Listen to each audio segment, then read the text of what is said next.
චූටි දෙයක් නෙමෙයි කියන්න ආවේ ලොකුම දෙයක්.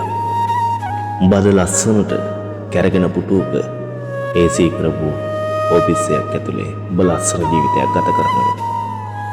බහවස ටෝප් වෙලා උඹ ගෙදර යන මැති. උඹ ගිහලා උඹේ ළමයි එක්ක, උඹේ වයිෆ් එක්ක, උඹේ ලයිෆ් එක උඹ ලස්සනට ගත කරන ඇති පුතේ.